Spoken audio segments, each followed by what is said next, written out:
বাচ্চাদের মধ্যে এখন কত সুইসাইডাল টেন্ডেন্সি বেড়েছে, এটা কিন্তু খুব আনসাইন্টিফিক নয়। আমাদের আবারও সেই আমাদের স্ট্রাকচারাল একটা সমস্যা। অবশ্যই দেখুন, সমালোচনা শুধু করলে হবে না।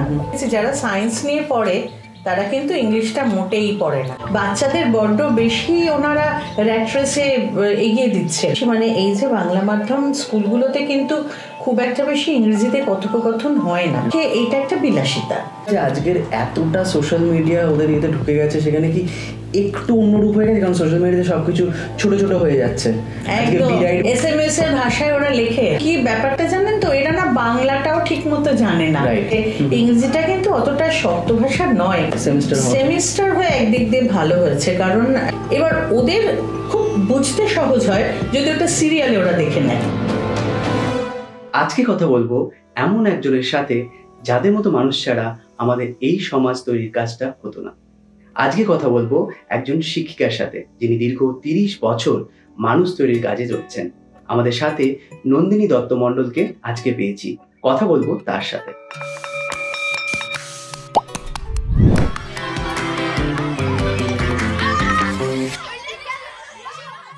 প্রথমে যেটা জানতে চাইবো, আপনি শিক্ষকতার সাথে কতদিন ধরে যুক্ত হয়েছেন?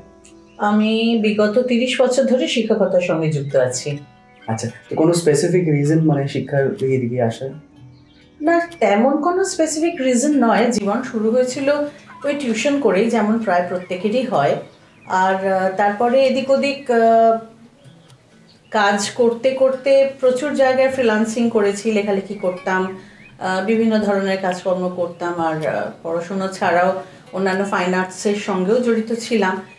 তো আচমকা ওই পরীক্ষা দিয়ে পরীক্ষায় পেয়ে যাওয়া এবং শিক্ষকতায় আসা, এই আর কি।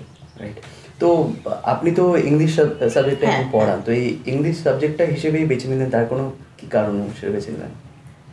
দেখুন, সাহিত্য বরাবরই ভালো লাগতো, যদিও আমি পড়াশোনাটা শুরু করেছি বিজ্ঞান দিয়ে, কিন্তু সাহিত্য প্রেমটা ছিলই আর কি। এটা বোধহয় মোটামুটি গড়পড়তা বাঙালির থাকেই সাহিত্য প্রেম।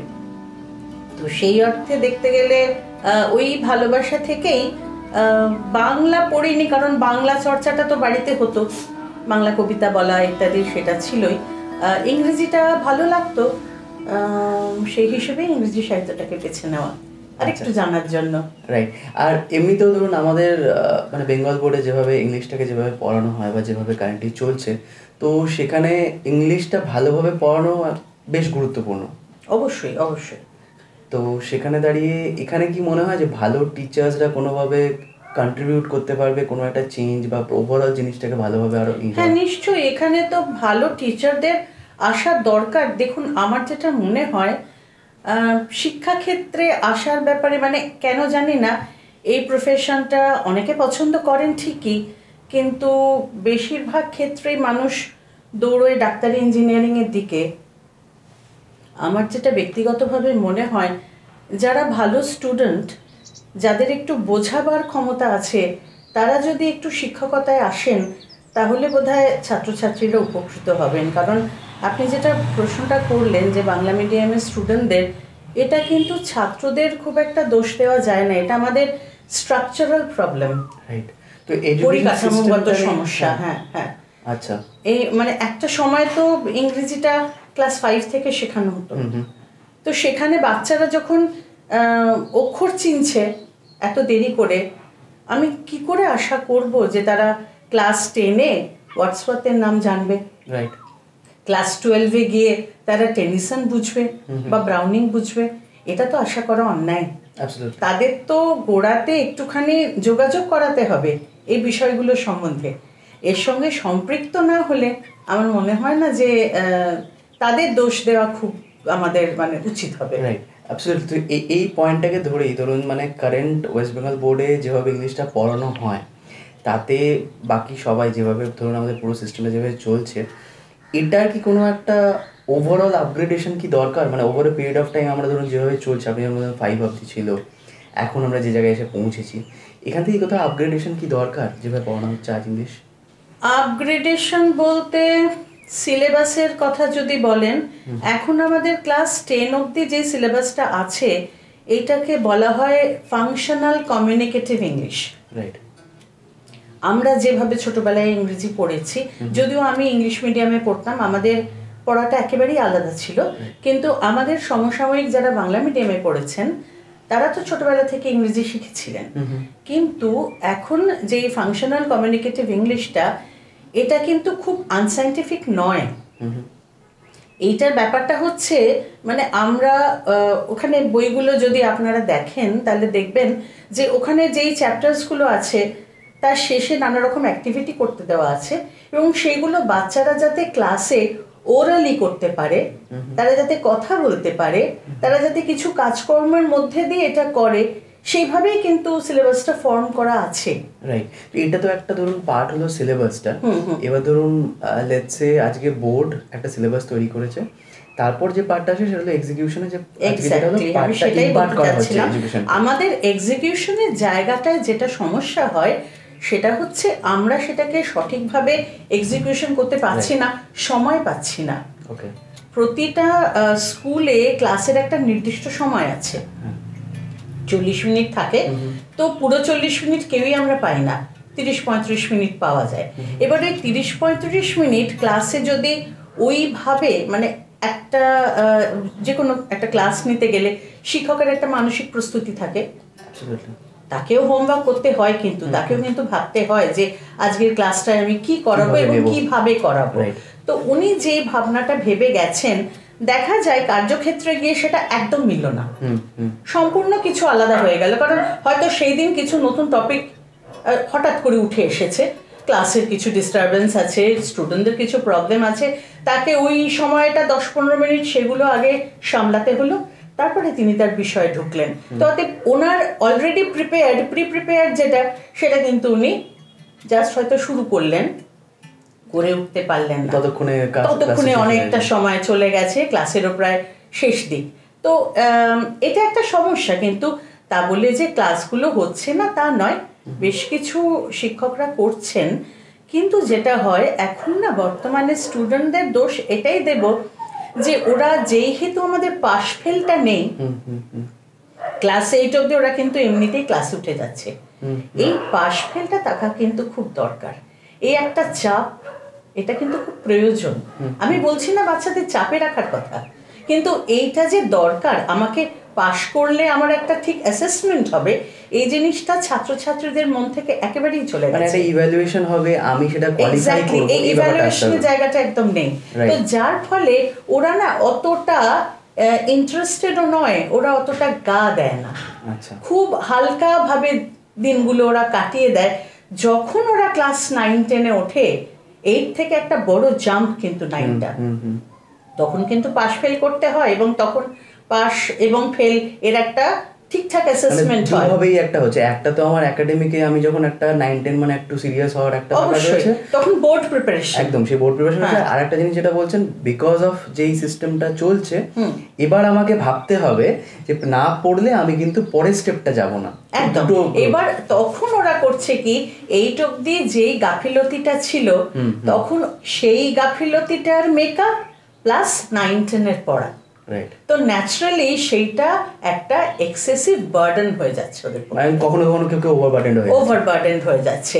এইটা যদি ওরা একটু, বাড়ির গার্জেনরাও যদি একটু বলেন, এবং এটা আমরা বলে থাকি, হয়তো ওরা সেটা খুব একটা গুরুত্ব দেয় না, যে তখনও তোমাকে পড়তে হবে, এইটা অবধি পাস ফেল থাক বা না থাক, আর স্কুলে তো পরীক্ষা হয়, রাইট, স্কুলে যে অ্যাসেসমেন্ট হয় না তা নয়, সামেটিভ 1, 2, 3 এরকম করে 3টে সামেটিভ কিন্তু হচ্ছে, এবং সেই সামেটিভ গুলো হচ্ছেটা কি, গুরুত্বটা থাকছে না, যেহেতু পাস ফেল নেই, স্বভাবতই গুরুত্ব তো থাকেই না। তো ওই একটা জায়গায় যদি ওরা একটু গুরুত্ব দেয়, তাহলে এই চ্যাপ্টার 9-10-এ গিয়ে হয় না। এখানে একটা একটু জাস্ট অন্যভাবে একটা জিনিস ভাবার চেষ্টা করবো, যদি ধরুন আজকে পাস ফেলটা যে জায়গাটা রয়েছে এখন, যেটা 8 অবধি, এটাকে যদি নামিয়ে নিয়ে যদি 5 লেভেল অবধি থাকে, তারপরে যদি 6, 7, 8 হয়, তাহলে সেই চাপটা 9-এ না গিয়ে পড়ে একটু ভালো হয়। অবশ্যই অবশ্যই, যে আমি 5 অবধি মোটামুটি একটা গড়পড়তা হয়ে গেল, 6 অনওয়ার্ডস আমরা এই পাস ফেলটা চালু করলাম, যখন যখন সেকেন্ডারি স্টেজে উঠলো, আমার মনে হয় সেটা বোধহয় অনেক বেটার হবে। তো আমাদের ওই মূল আবার একটু ইংলিশের বিষয়টায় ফিরে আসছি, যে সেটা হলো যে আজ ইংলিশটা যে জায়গায় রয়েছে, যেটা আমরা একটু আগে ডিসকাস করছিলাম, বাংলা মিডিয়ামে ইংলিশটা সামহাও যারা পড়ে বা আমরা যে স্টুডেন্টদের সাথে কথা হয় যাদের সাথে, তাদের কাছে একটু হলেও একটু ভীতি বা ভয়ের জায়গা রয়েছে ইংলিশটার প্রতি। তো এটা কেন, মানে আপনার কি মনে হয় এটা কি কারণ? কেন জানি না, এটা বিদেশি ভাষা হিসেবে ছোটবেলার থেকে মনের মধ্যে একটা ভয় ঢুকিয়ে দেওয়া হয়েছে। ইংরেজিটা কিন্তু অতটা শক্ত ভাষা নয়। যে যার মাতৃভাষাটাকে যদি আমি ভালোবাসি, যদি মাতৃভাষাটা আমার খুব আপনার হয়, তাহলে কিন্তু যে কোনো বিদেশি ভাষাকে গ্রাস্প করা সহজ হয়ে যায়। ল্যাঙ্গুয়েজ লার্নিংটা is the main thing. whichever and whatever language you learn, সেই ল্যাঙ্গুয়েজটা আপনি যদি একটু ঠিক করে গ্রাস্প করতে পারেন, তাহলে কিন্তু যে কোনো বিদেশি ভাষা আপনার পক্ষে অত কঠিন হবে না। আমি বলবো না সহজ নয়, কিন্তু যে ভীতিটা থাকে সেটা অবশ্যই কাটানো যায়। তাহলে আমাদের এখানে এভাবেও ভাবা যেতে পারে যে হয়তো এরা যখন বেঙ্গলিটা বা বাংলা অ্যাজ এ ল্যাঙ্গুয়েজ, যেটা সবসময় আমাদের ফার্স্ট ল্যাঙ্গুয়েজ হিসেবে প্রতিটা ইয়েতে রয়েছে, তারা যদি সেটার দিকে লার্নিংটা একটু মন দেয় ভালো করে, দ্য প্রসেস, তাহলে হয়তো গিয়ে ইংলিশটা আরেকটু বেটার তারা বুঝবে বা কম্প্রিহেন্ড করবে। একদম। কি ব্যাপারটা জানেন তো, এরা না বাংলাটাও ঠিক মতো জানে না। বাংলা ভাষাটা মানে এই যে দীর্ঘদিন শিক্ষকতা করে করে দেখলাম যে বাচ্চাগুলো কিন্তু বাংলাটাও যে খুব ভালো শিখে উঠতে পেরেছে তা কিন্তু নয়। এটা কিন্তু সবসময় সব থেকে আগে এটা ভাবতে হবে। আমি বললাম যে তুমি ইংরেজি খবরের কাগজ পড়ো কি পত্রপত্রিকা পড়ো, আমাদের এই ধরনের সরকারি স্কুলে আমরা এমন স্টুডেন্টও পাই যারা কিন্তু ফার্স্ট জেনারেশন লার্নার। তাদের বাড়িতে কিন্তু ইংরেজি খবরের কাগজ আসাটা একটা স্বপ্ন। হ্যাঁ, মানে ভাবতেই পারে না, খবরের কাগজ ব্যাপারটাই স্বপ্ন, ইংরেজি তো দূরস্থান। মানে হয়তো তাদের বাবা বা মা যারা রয়েছে তারা হয়তো ডেইলি ওয়ে জার্নালস সেই জায়গায় দাঁড়িয়ে রয়েছে। একদমই। তো সেখানে যারা ফার্স্ট জেনারেশন লার্নার, তাদের পক্ষে এইটা একটা বিলাসিতা। কিন্তু স্কুলগুলো তো আছে, তারা তো স্কুলে আসছে। এবার স্কুলের যেই পরিধির মধ্যে ওদের এতগুলো সময় এতটা ঘন্টা কাটছে, সেখানে কিন্তু ওরা ইজিলি সব স্কুলে মোটামুটি ছোটখাটো লাইব্রেরি থাকে। তো এইগুলো যদি ওরা একটু নিজেরা মানে এগিয়ে যায় এই জায়গাগুলোর দিকে, আমার মনে হয় ওদেরই উপকার হবে। তো এখানে তার মানে একটা স্টুডেন্টেরও নিজেরও একটা আর্টস থেকে গিয়ে এগিয়ে যাবে, একটু দরকার। আর টিচাররা তো অফকোর্স এগিয়ে আসছে, মানে আমি শিওর প্রত্যেকটা টিচারের কাছে থাকে যে আমি একটা হলো বা দুটো, যেটা আমরাও দেখি যে কথা বলে কিছু না কিছু চেঞ্জ তারা স্টুডেন্টের মধ্যে আনতে চায়, সবারই সেটা লক্ষ্য হয়ে ওঠে এতটা সময় কাটানোর পর। ওরাও যদি একটা স্টেপ এগিয়ে আসে, আই থিঙ্ক ওভারঅল জিনিসটা একটা অন্যভাবে। একদমই তাই। আমরা তো সবসময় সেটাই বলি যে আমরা সবসময় আছি তোমাদের সাহায্য করার জন্য, কিন্তু তো বলতে হবে।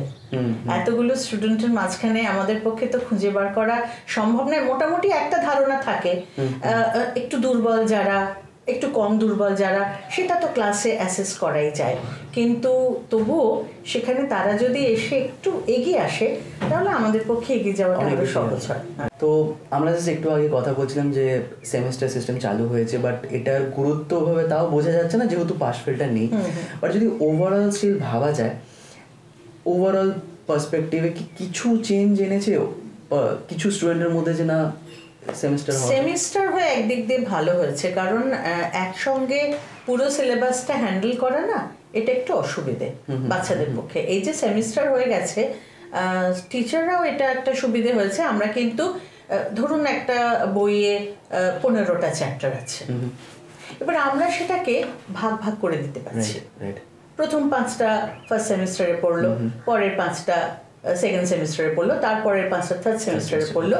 এবার থার্ড সেমিস্টারটা যেহেতু অ্যানুয়াল এক্সাম, সেখানে ওই 5টা তো পড়লোই, এবার আগের দুটো সেমিস্টার থেকে একটু একটু করে নিয়ে নেওয়া হলো। বা স্পেশালি ইংলিশ বা বাংলায় যেটা হয়, গ্রামার যে ড্রিলিংটা হয়, সেটা কিন্তু পুরোটাই হয়। মানে আমরা প্রথম থেকে যা যা শিখেছি সব মিলিয়ে একটা ওভারঅল কোয়েশ্চেনারিটা ওইভাবেই ফরমেশনটা হয়। এখানে একটা জিনিস হলো, ধরুন সেমিস্টারটা যেরকম ধরুন পার্টে পার্টে যেভাবে আসছে, এই যে একটা কন্টিনিউয়াস ইভ্যালুয়েশন হচ্ছে, বিকজ আগে ধরুন একটা গিয়ে একদম শেষে বা হাফ ইয়ারলি একটা জায়গায় দিত, সেখানে ধরুন আজকে গিয়ে ওকে একটা তার মাঝে একবার ইভ্যালুয়েশন হচ্ছে, তো এখানে কি মনে হয় যে এটা সামহাউ সেই স্টুডেন্টদেরকে আরো গ্রাস্প করতে মানে হেল্প করবে কোনো কনসেপ্টকে রিটেইন করার জন্য? উচিত অবশ্যই, কারণ মানে ওরা কন্টিনিউয়াস প্রসেসের মধ্যে দিয়ে রয়েছে, একেবারেই ওরা স্তব্ধ হয়ে যাচ্ছে না যে আমি আজকে পড়লাম আবার 4-5 মাস পরে ওইটা ধরবো, নয়, এটা কন্টিনিউয়াস একটা প্রসেস, তো অ্যাডাপ্ট হচ্ছে এবং সেইটা থাকাটা কিন্তু দরকার। রাইট, এবং ওটা কোনো গ্র্যাজুয়াল কোনো একটা জায়গায় গিয়ে হয়তো বেনিফিট কালকের দিনে গিয়ে দেখতে পারবো। অবশ্যই অবশ্যই, কারণ এখন এই 9-10 পর 11-12 যে একটা টোটাল চেঞ্জ হয়েছে সিলেবাসে, বিশেষ করে সব সাবজেক্টেরই হয়েছে, আমি ইংলিশের কথা বলবো, ইংলিশটা একটা রিমার্কেবল চেঞ্জ হয়েছে 11-12 সিলেবাস, এবং সেই সিলেবাসটা অত্যন্ত কঠিন।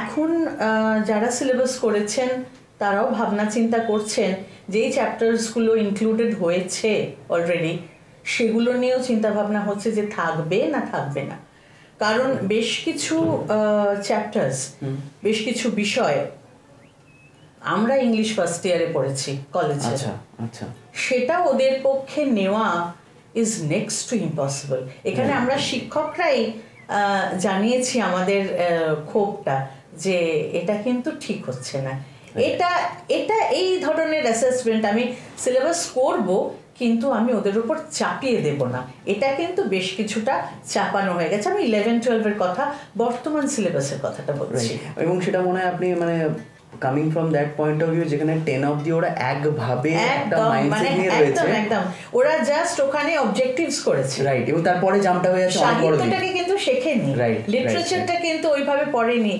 মানে আগেকার দিনের যেই পড়ানোর কায়দাটা ছিল, প্রসেসটা ছিল, এখন তো আমি আপনাকে বললাম না ফাংশনাল কমিউনিকেটিভ, এটা কিন্তু অনেক ছোট ছোট করে বোঝানো।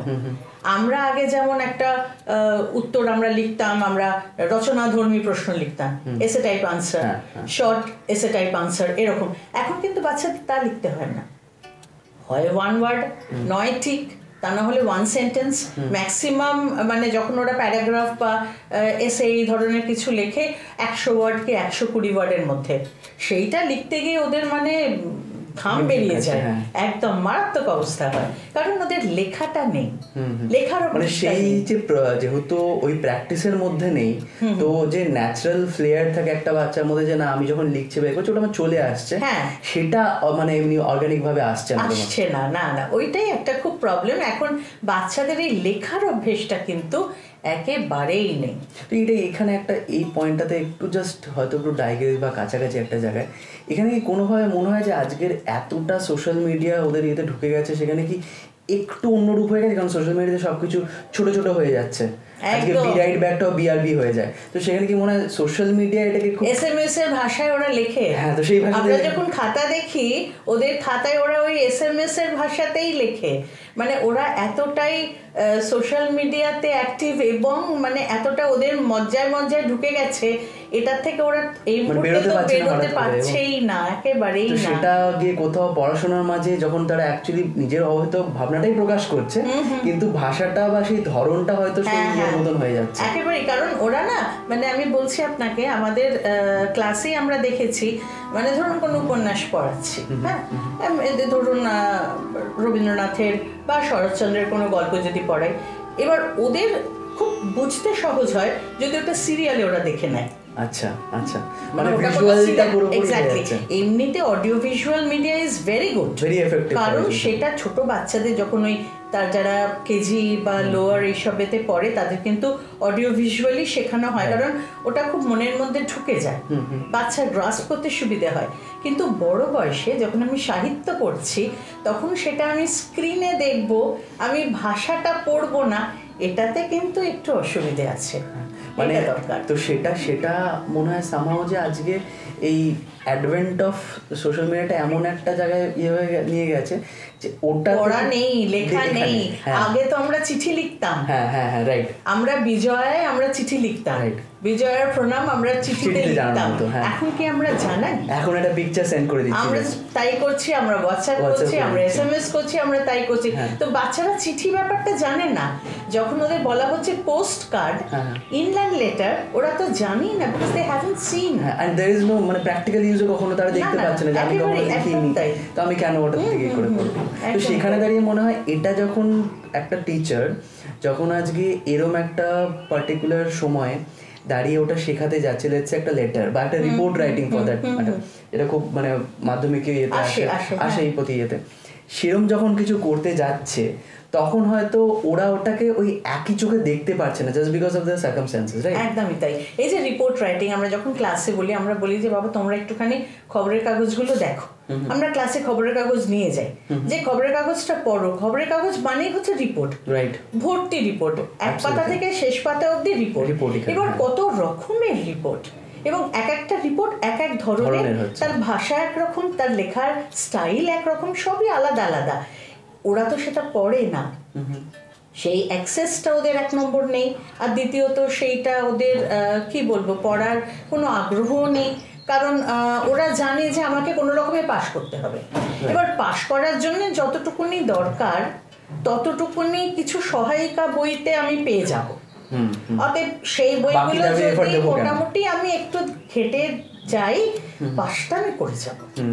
পাশের বেশি যে আমার জানারও দরকার, ভবিষ্যতে আমার তো কাজেও লাগতে পারে, সেই ব্যাপারটা না, এটা একদম। তো এখানে একটা জিনিস যেটা হলো, যেটা আপনি বলছেন যে ধরুন আজকে একটা নিউজ পেপার দেখিয়ে নিয়ে করে করা, তো সামওয়্যার যে আমাদের ওভারঅল প্রসেস বা প্যাডাগজি যেটা ফলো করা হচ্ছে, সেটার মধ্যে যদি কোথাও একটা এরকম কিছু একটা ইন্টারঅ্যাক্টিভ ফর্ম বা সাম লাইভ ফর্ম থাকে, খুব দরকার এবং খুব ভীষণ ভালো হয়।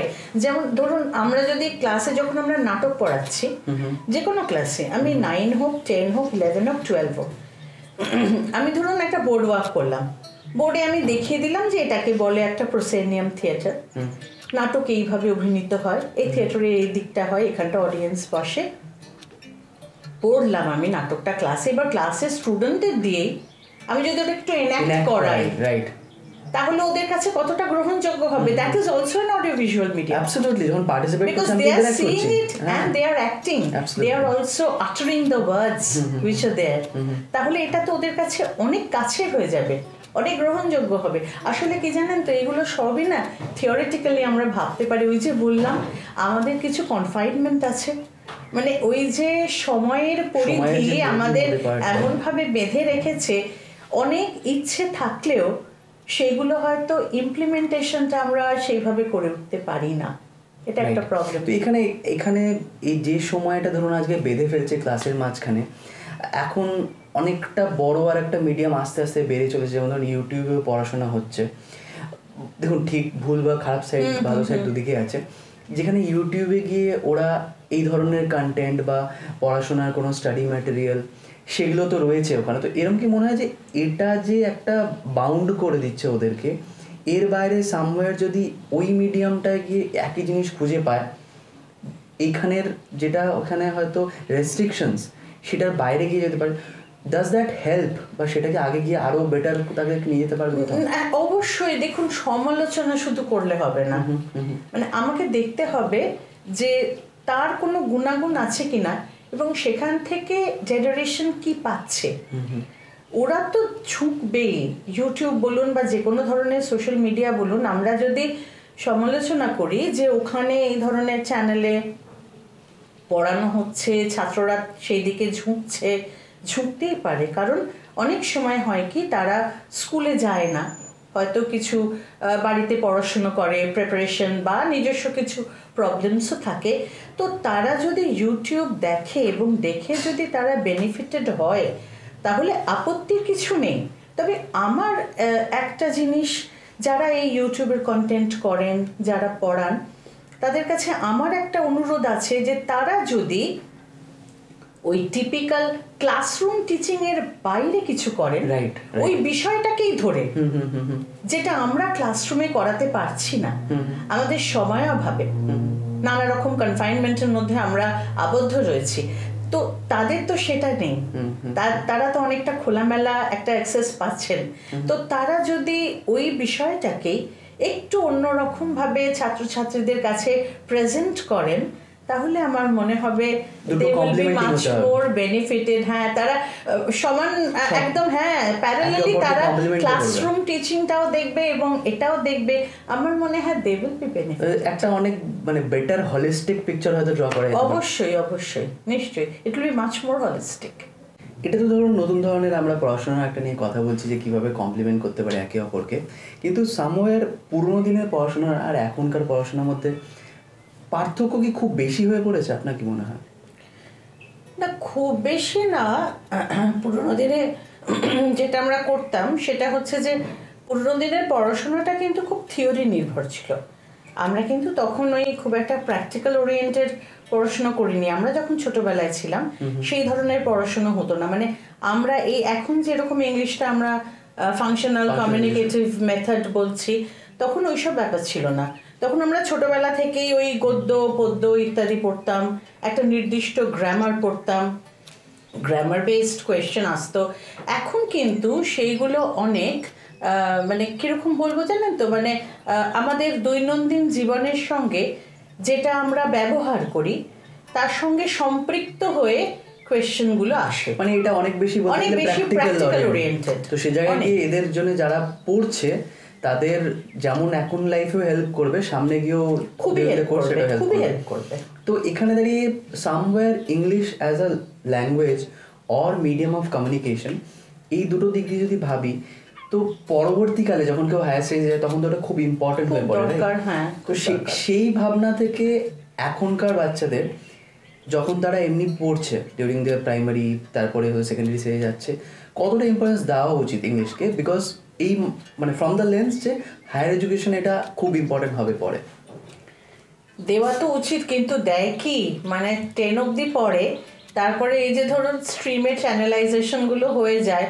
আমি তো আমার বাড়িতেই দেখেছি যারা সায়েন্স নিয়ে পড়ে তারা কিন্তু ইংলিশটা মোটেই পড়ে না, ওই একটা আর্টসের সাবজেক্ট বলে ভাবে। ওটা হ্যাঁ, আর্টসের সাবজেক্ট বলে ভাবে। ওই পরীক্ষার 2-3 দিন আগে একটুখানি সিলেবাসটা দেখে নেব, মোটামুটি কি গদ্য পদ্য আছে একটু পড়ে নেব, এইভাবেই ইংলিশটা চলে। আর যারা আর্টস পড়ে, যারা কমার্স পড়ে তাদের ওই একই ব্যাপার, কারণ তাদের কমার্সের তো একটা ওজন আছে, সেই ভারটা আছে, সেটাকেও তাদের সামলাতে হয়। তো স্টুডেন্টরা খুব একটা গুরুত্ব দেয় না, যদিও গুরুত্ব দেওয়াটা উচিত, কারণ যারা ভবিষ্যতে সাহিত্য নিয়ে পড়তে চায় তো তাদেরও তো এই সময়টাই একটুখানি গ্রুমিং করার দরকার, সেটা প্রয়োজন। তো ধরুন এই পার্টটায় ধরুন যারা ধরুন সাহিত্য নিয়ে পড়তে চাইছে তারা তো অবশ্যই ইংলিশটাকে ভালো করে দেখছে বা দেখবেও।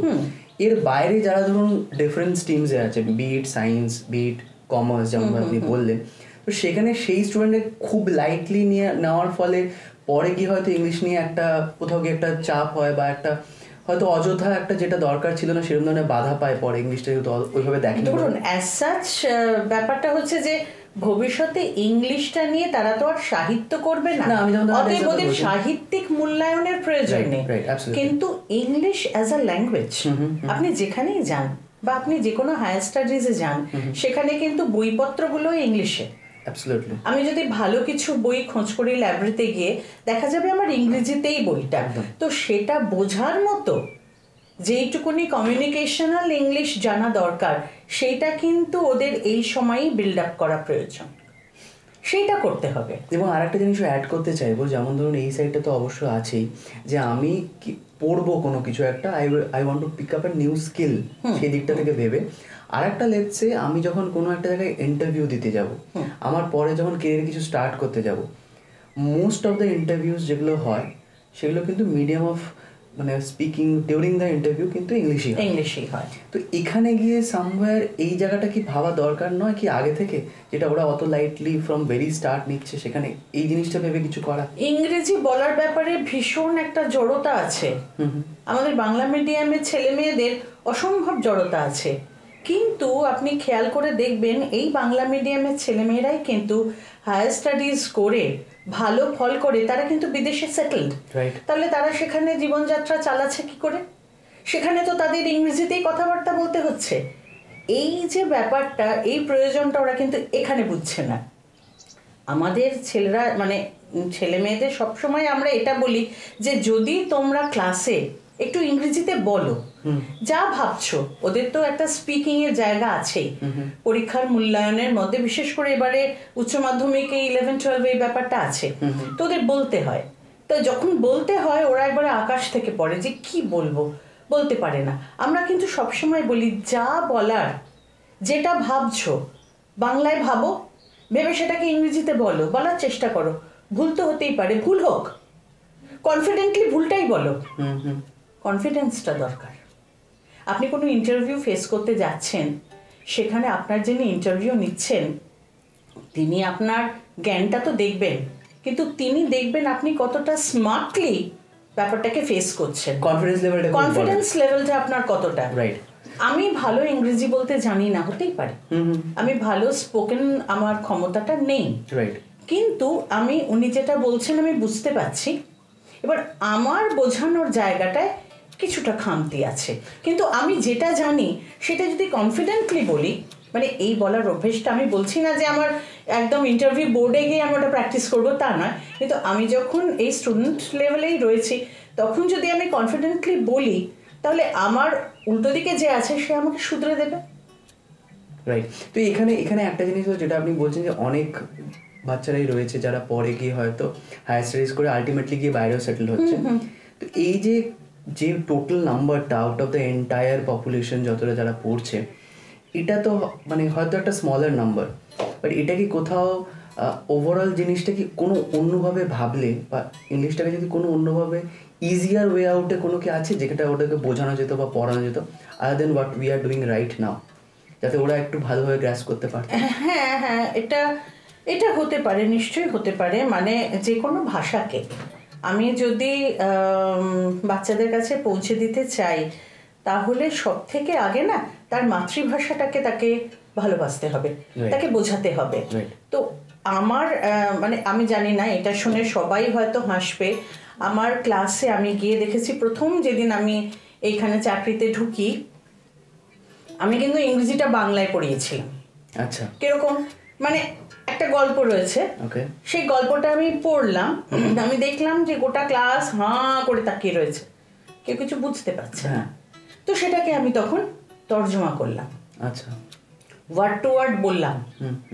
এরকম কিছুদিন বলার পর তখন ওরা অভ্যেস হয়ে, ওদের একটা কান তৈরি হলো যে এই লেখাটা এরম আছে, এই লেখাটার মানে এই।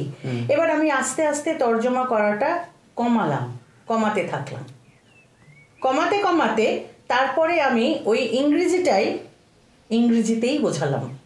ওকে ওকে। তো ব্যাপারটা হচ্ছে আমি দেখে নেব আমার উল্টো দিকে যারা আছে তারা গ্রাস্প কতটা করতে পারছে এবং আদৌ পারছে কিনা। তার মানে মোটামুটি লার্নিং কার্ভে হয়তো সে কোথায় এখন রয়েছে, তাহলে আমি তাকে সেভাবে প্রথমে হয়তো বাংলা দিয়ে শুরু করলাম, তাকে একটা জায়গায় নিয়ে এলাম, এন্ড দেন গ্র্যাজুয়ালি আমি আস্তে আস্তে পুরোটা ইংলিশে করলাম। আমি জানি না, এটাতে অনেকেরই প্রচুর দ্বিমত থাকতে পারে, কিন্তু এটা না ম্যান টু ম্যান ভ্যারি করে, বাট ইটস এ স্টার্ট। হ্যাঁ, ইট মে বি আ স্টার্ট, মানে সামওয়াট একটা ওয়ে আউট, যেখানে আমি হলো পুরোটাকে যে প্রসেসটা আমরা যেটা ভাবছিলাম, যেটা ডিসকাশনটা করছি, যে কোথাও হয়তো একটা ওভারঅল ইংলিশটা পড়ানোটাকে ইজ আউট একটা ওয়ে আউট। হ্যাঁ, বা আমি সেখানে তো পিক্টোরিয়ালি পড়াতে পারি, আমি কিছু চার্টস, যেরকম এই যে বিএড পড়ানোর সময় কারি চার্টস করতে হয় টিচার্সদের, তাদের দেখাতে হয়, তো সেরকম ভাবে কিছু করা যেতে পারে।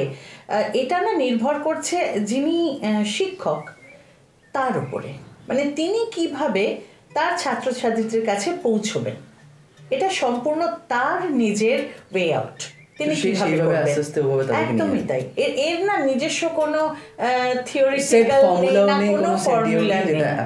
আমার ছাত্র যেমন ঠিক সেইভাবে আমাকে এগোতে হবে, ছাত্রের মেধা অনুযায়ী আমি সেটা করবো আর কি। আর একটা খুব ইম্পর্টেন্ট বিষয় হলো এই স্পোকেন ইংলিশ, যেখানে আমরা যাদের যে স্টুডেন্টের সাথে কথা বলি তাদের দেখি একটা খুব বড় পোর্শনের উপরে হয় তারা কনফিডেন্টলি কথা বলতে পারছে না। আপনি যেমন বললেন যে অনেকে হয়তো ভাবছে বা এই করে সেখানে ফাম্বল করছে, and one more thing is একটা খুব বড় সড়ো একটা মাদার টাং ইনফ্লুয়েন্স আছে।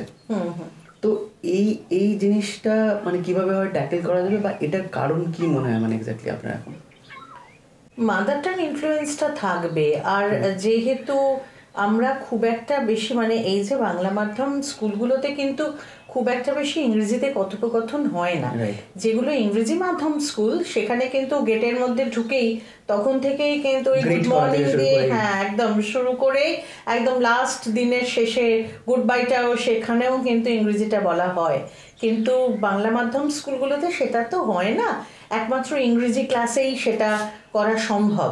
তো এক্ষেত্রে এই প্রতিকূলতাটা থেকে যায়, কিন্তু সেখানে কিন্তু আমার মনে হয় স্টুডেন্টদের একটু নিজেদের ইচ্ছেটাও দরকার, আর যিনি ইংরেজি পড়াচ্ছেন তারও একটু মোটিভেশন করা দরকার, একটু মোটিভেশন লাগে।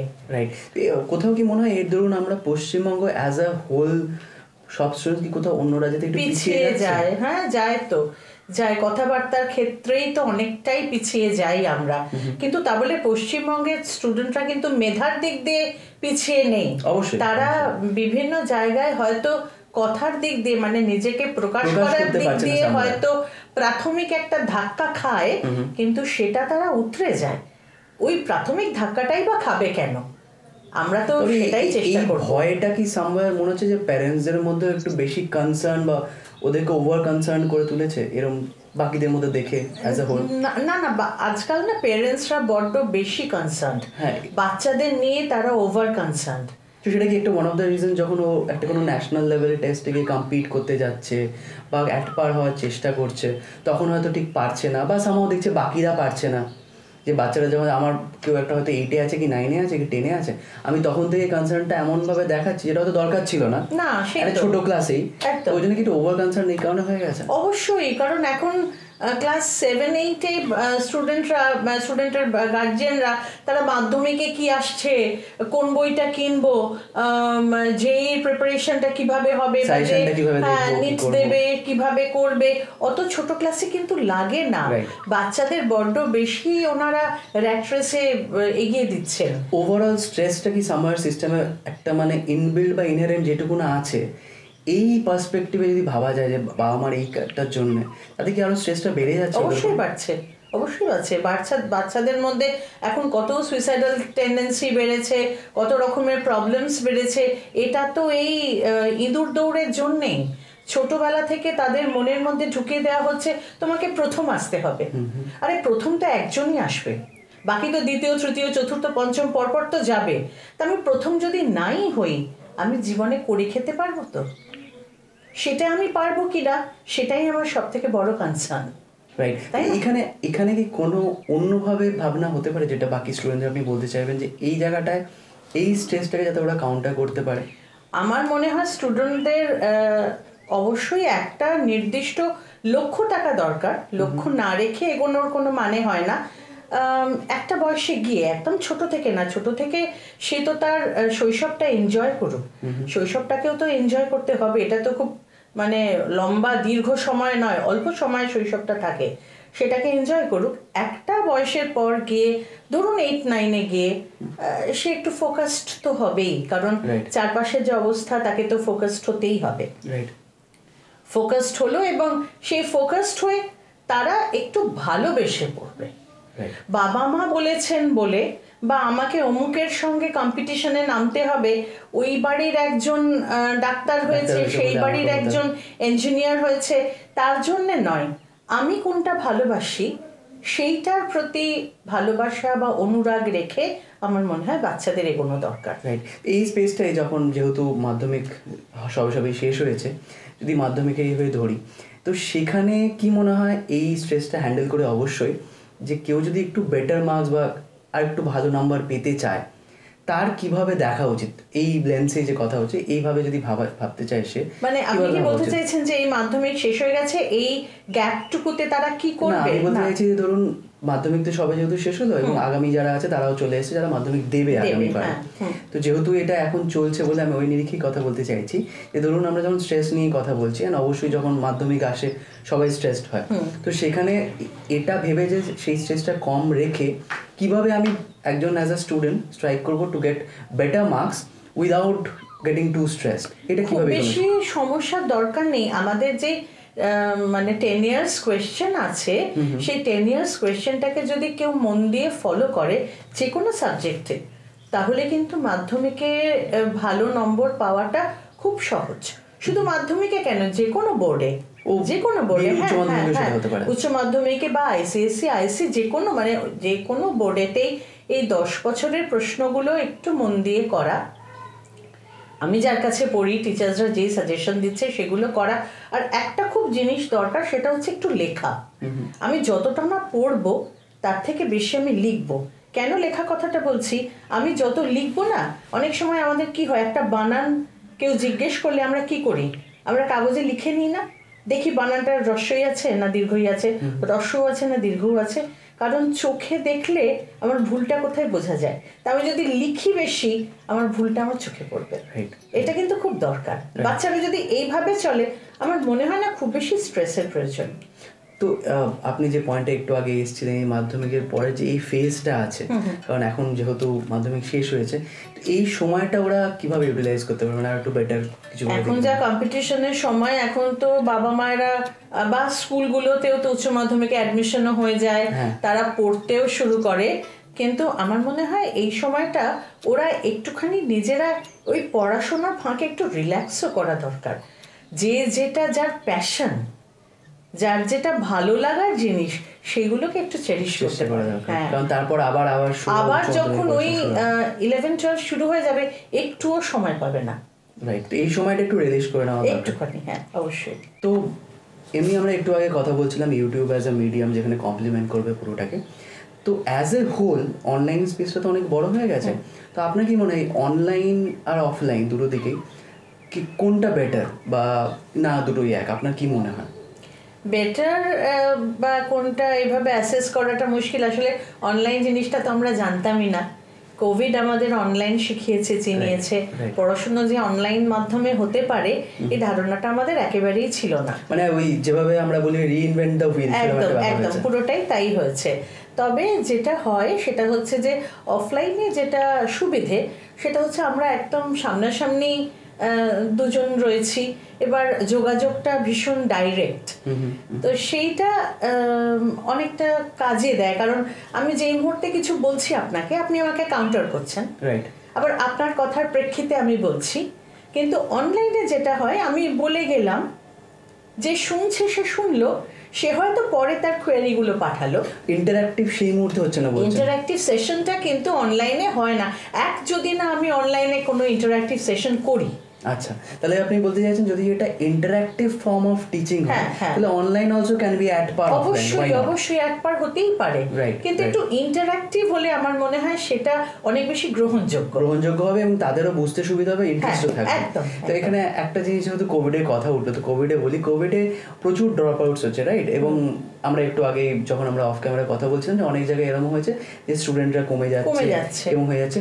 তো এরা যে একটা মানে বিমুখ হয়ে গেছে, তো এদেরকে আবার ফিরিয়ে আনার জন্য মানে কিছু করা যেতে পারে বা কিভাবে দেখা উচিত? আসলে দেখুন, কোভিড যেই মানে বিপর্যয়টা এনেছে, তার জন্য বহু স্টুডেন্ট ড্রপ আউট হয়েছে, তাদের পারিবারিক অসুবিধে, ফিনান্সিয়াল অসুবিধে, সব দিক দিয়ে। এইবারে আমার মনে হচ্ছে এটা না আবারও সেই আমাদের স্ট্রাকচারাল একটা সমস্যা।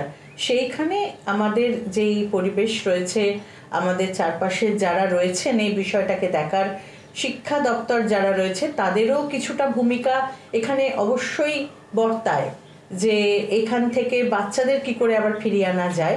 আর স্কুলগুলোকে বাচ্চাদের একটুখানি স্কুল পথের দিকে আনার জন্য কিছু ইনসেন্টিভ দেওয়া দরকার।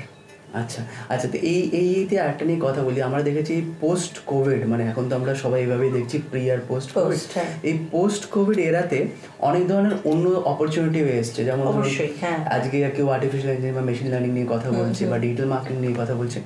তো এইগুলো যে এত সিগনিফিকেন্টলি বড় হয়েছে, যারা ধরুন হয়তো এই কিছু বছরে হয়তো একটু ছিটকে গেছে বা একটু আলাদা হয়ে গেছে, অ্যালুফ হয়ে গেছে, তাদের কি এইসব দিয়ে আবার মেন স্ট্রিমে ফিরে আসানোর একটা চেষ্টা নিশ্চয়ই করা যেতে পারে। কারণ কোভিডের সময় আমরা যেগুলো দেখেছি, অনেক কাজ বন্ধ, অনেক জায়গা বন্ধ, মানুষ কি করবে, তারা কিন্তু নিজেরাই, মানুষই কিন্তু মানুষের চিন্তাটা নিজেরাই উদ্ভাবন করেছে।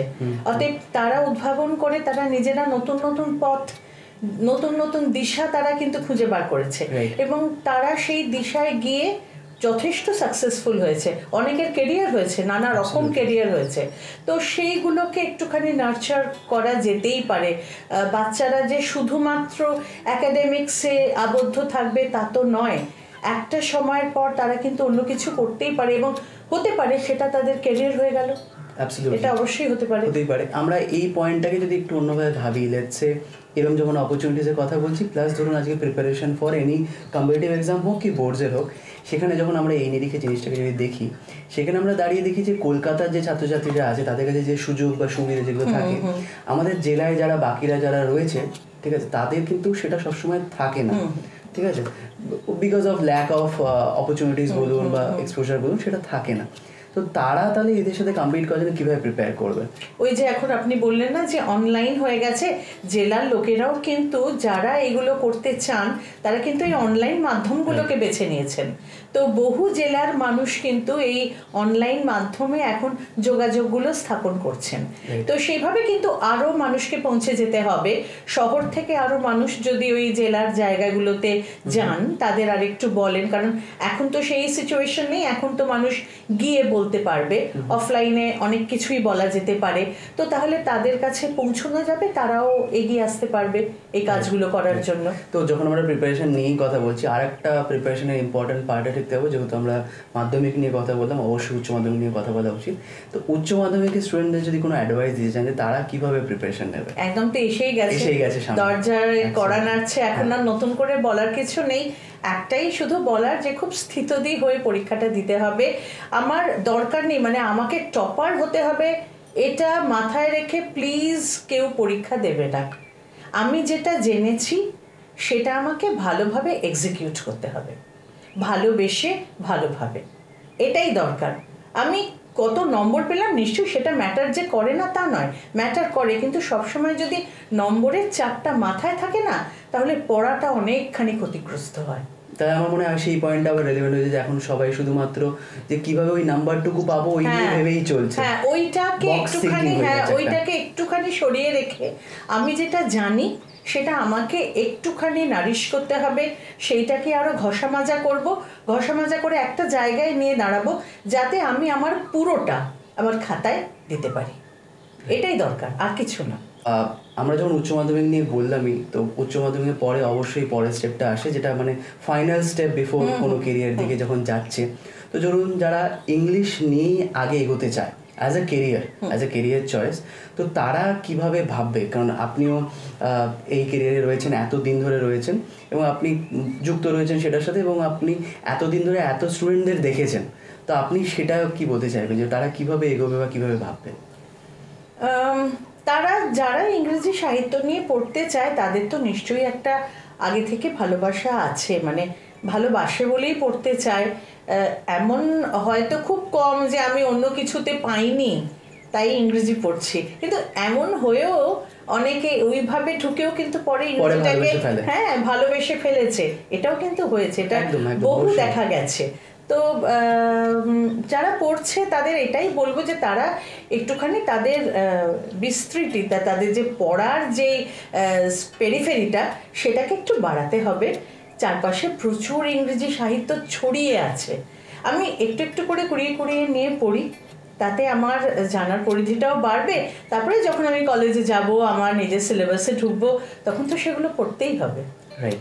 একটা লাস্ট কোয়েশ্চেন, সেটা হলো যে আমরা তো সব রকম স্টুডেন্টদের নিয়ে কথা বলেছি, এর বাইরেও যদি মনে হয় কোনো অ্যাডভাইস বা কিছু স্টুডেন্টদের দিতে চাইবে, তাহলে অবশ্যই সেটা। স্টুডেন্টদেরকে অ্যাডভাইস দিই বলুন তো, স্টুডেন্টরা এখন না আমাদেরই অ্যাডভাইস দিয়ে দেয়, মানে ওরা এত অ্যাডভান্স সব দিক দিয়ে। তো একটাই কথা বলার যে ছোটবেলা থেকে না ওই একটা চাপ থাকে ওদের মধ্যে যে আমাকে এইটা হতে হবে, সেটা দরকার, ঠিক আছে, আমি বলছি না যে সেটা দরকার নেই, কিন্তু ছোটবেলা থেকে না একটু না শুনতে অভ্যস্ত হতে হবে। আমি যদি জীবনে কখনো না শুনি, তখন জীবনের কোনো এক জায়গায় গিয়ে যদি আমি নাটা শুনি, এটা এত সেটব্যাক হয় যে বলার কথা নয়, মানে বহু এরকম অঘটন ঘটেছে। তাই এই সেটব্যাকটা সামলানোটা মুশকিল হয়ে পড়ে, তখন খুব মুশকিল হয়ে যায়। তাই ওই রকম ভাবে না এগিয়ে একটা ভালোবাসা নিয়ে এগোতে হবে। আমি যাই করি তার প্রতি আমার একটা ভালোবাসা থাকবে। আমি গান গাই, ভালোবেসে গাইবো, নাচি, ভালোবেসে গাইবো, ভালোবেসে নাচবো। আমি যদি মনে করি যে আমি কিছুই করব না, ছবি আঁকছি, আমি ওটাকেই আমার কেরিয়ার করব, এর থেকে ভালো কেরিয়ার হয় না তো। যিনি একজন আর্টিস্ট হতে গেলে কিন্তু দম লাগে। অবশ্যই অবশ্যই। এবং যারা প্যাশন অনেক দম ফলো করে লাগে, তারা এটা একটা প্যাশন। অতএব যেটাই করো, তোমার যেটা ভালো লাগে সেটা করো, কিন্তু ভালোবেসে। রাইট। বাড়িতে বলেছে বলে নয়, অমুককে ফলো করে নয়, আমার ভালোবাসা আছে, আমি সেই জন্যই করছি। Thank you so much ma'am. Thank